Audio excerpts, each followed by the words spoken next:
My name is Chris Boyer, and for the purposes of PE 582, this is a video response, life on film for week 5 discussion. And for this video response, we are to read Faith and Learning Community website, information provided on APU's website. And we were to watch a film called Life on Film about an APU student, Jerzen Angula from Colombia, and respond to the questions. So the first question is, what aspects of the APU mission-driven community were most significant to me? So of the mission-driven community, first of all, I love the name mission-driven community. I feel like that in and of itself is very important. At the title of this particular webpage, it says Faith and Learning Community. And I think that's really important, as I spent a decade in Christian ministry and student ministry, that my faith is very important to me. And so being in an academic environment where I'm becoming an educator and I'm being trained to be an educator with a Christian worldview, with a perspective of my faith and how my faith is going to be affected and how my faith affects other people. So being a faith and learning community is the title of this particular website, or this webpage, where it gives basically their values, and it goes through 6 different values. So they have 6 values, and the 6th one was the one I found most significant to me personally, and it has to do with that faith because it's about religious expression. Now, I wouldn't normally just say, yeah, religious expression is really important to me. You know, it is, but it's not something that I would be like, let me put that in one of my top 5 values. I put things like integrity, or I don't know. But, you know, religious expression, when I read it at face value, doesn't seem like it would be the thing that would jump out to me as being most significant. But the reality is that when I came to APU, one thing that just moved me so much coming out of Christian ministry and transitioning into a new career was that, you know, I had faith, I had scriptures on the wall, teachers who prayed for me, and I could speak through the lens of my faith and my value system, and I really appreciated that. So within the value of religious expression, it says our mission to advance the work of God in the world through academic excellence and to help students develop a Christian perspective on truth and life.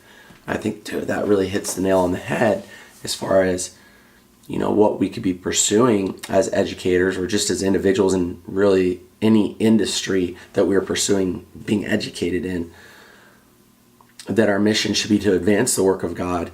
And so I worked a long time in Christian ministry, and it seemed very much like, you know, our work was the work of God, or we're working towards the, you know, 4 walls of the Christian church and trying to help build that up.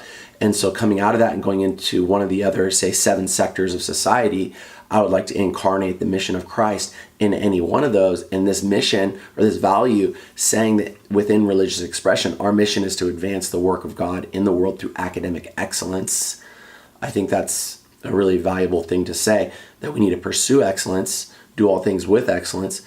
As Christians, as Christian educators, we need to be excellent in all things. And we need to be excellent in our understanding and using our mind.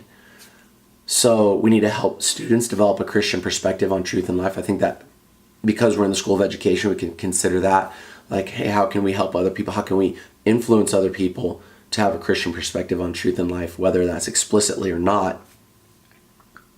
But also that the schools, the institution's value system is to help us to develop a Christian perspective. So that means that my professors at APU are working to help me to have a perspective on truth and life. And so that's very important. I find that very valuable as being educated at an institution that values that is most significant to me.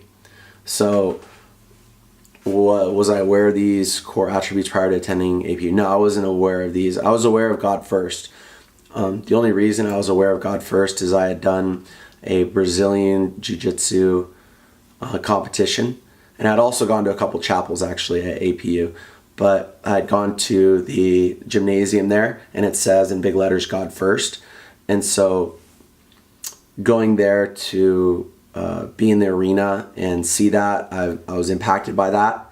I was aware that it was a Christian university, and but my perspective of Christian universities wasn't like, really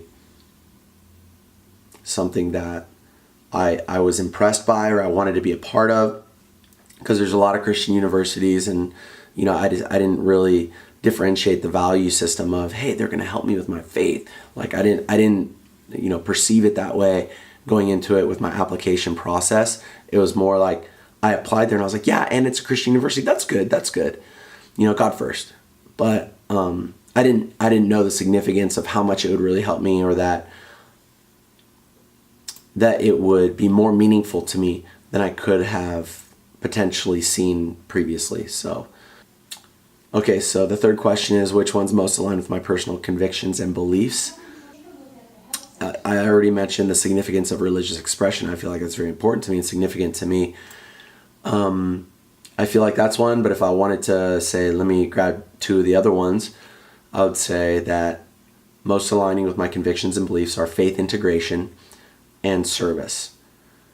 And the reason I say that is because, as I mentioned, the faith integration aspect of my graduate work has been very important. That not only do I see scriptures on the wall, or I have a professor pray for me or pray in front of the class, but on a PowerPoint slide we have to discuss a certain scripture and talk about it. So the other one is service. And so with service, one of the things that when I came out of Christian ministry and I kind of felt orphaned spiritually and I didn't want to go, I went church shopping, went from church to church, and I had a hard time.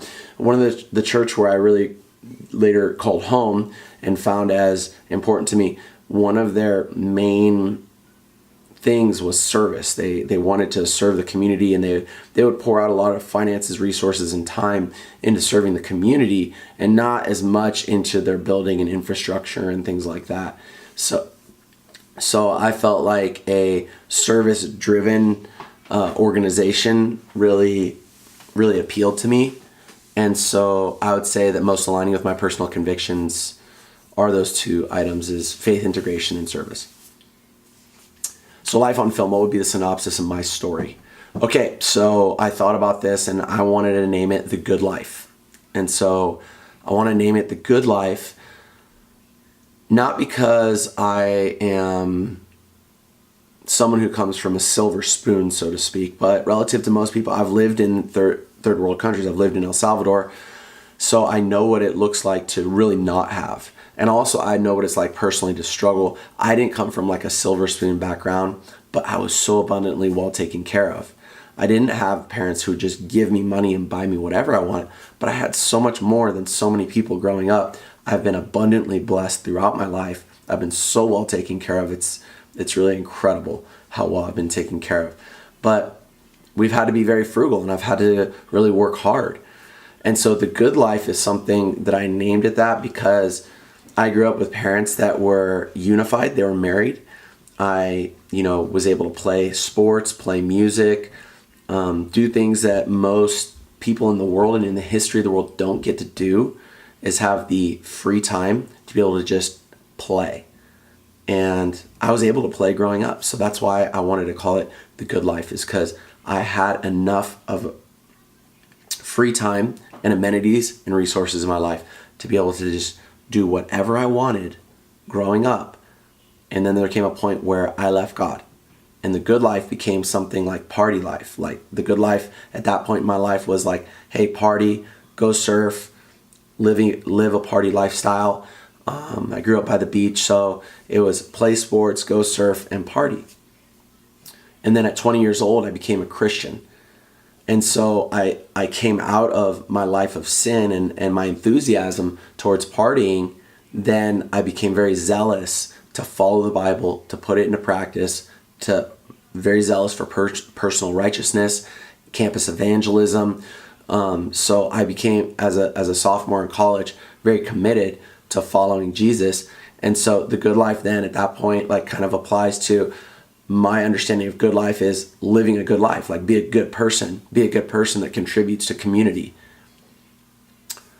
And then as I've gone down the road just like the Apostle Paul had like turning points. Before he was Paul, he was the artist formerly known as Saul. And so Saul was a zealot for his beliefs. He was like killing Christians. And then he had a turning point, that desert road experience where he had a turn. And so as a Christian, I've now been a Christian for 20 years. And as a Christian, I've had multiple turning points, some bigger than others, that were more like that desert road experience where it's like I was blinded, I heard Jesus and just had to like change my direction entirely. And I think that happens to us. And so the good life for me as a Christian has been, just the process of maturing in my faith and having turning points along the way, and just leading my family and hustling and going to school. And, like I drive a 2002 Camry with 235,000 miles on it, and we live in an apartment, but I hustle, and that's the good life. That's a good life for me. I just got a job at Murrieta Valley High School, and I'm living the good life, and I'm blessed. So in all the things that I just said in my life synopsis, what I would say is that God has abundantly blessed me. I've made poor decisions along the way in my definition or thought of what a good life would be. And I feel that God has given me grace and second chances, and now I'm pursuing the good life. And so, all right, that's my best shot at that. Okay, so last two questions. Who's the most significant in my life story? Who will be the one most encourage you to graduate in this graduate journey? So number one, I feel like God is the right answer. It's like, oh, God's the right answer. That's what I gotta say. So I do believe that. I want to say that, but more tangibly speaking, is my wife. So my wife has just been, amazing. She's just been super supportive. She's the best ever. She's beautiful, supportive, faithful. She encourages me. She's my best friend. So she is my greatest encouragement, greatest cheerleader, and she helps me 1,000,000%. I don't even want to tell you how much she helps me. But if I ask her to do something for me, she always does her best to try to help me. And it's just like little things like, helping me with food, helping me with laundry, helping me with the kids, helping me retrieve information or communicate. Looking forward to the next chapter with my wife and continuing to grow in our relationship. But she has been my greatest help and encouragement. So how do I hope to give back when I finish this degree program? So I just got a job at Murrieta Valley High School, which I'm super encouraged. That's like as of last week. I mean, I haven't signed the contract, but I signed the intent and I'm in the hiring process. So I'm really encouraged. How do I hope to give back? Well, I got a job in special education, so I hope to give back to students who are, I'm going to go ahead and just say like me, because I'm going mild to moderate. So I think there's a lot of kids in mild to moderate now these days that are like 8 of the 12 boys who I coach on my 12U team. I mean, they probably would qualify for mild to moderate. Like their attention span is very, very short. So I really want to help students who are like me and just empathize, be able to provide support for them.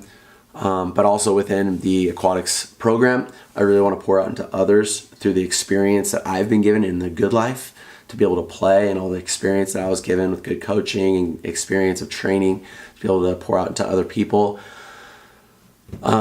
So special education, Murrieta Valley, aquatics program down there, I want to continue to give. I think I also have to say that, through wanting to give, I want to give to my family first and foremost, both with providing as a provider of the household, but also as like with my education experience with my athletics and my academic education. I want to be able to pour into my kids and use my gifts and skills to be able to pour into my children, as much as I can without pushing them or burning them out.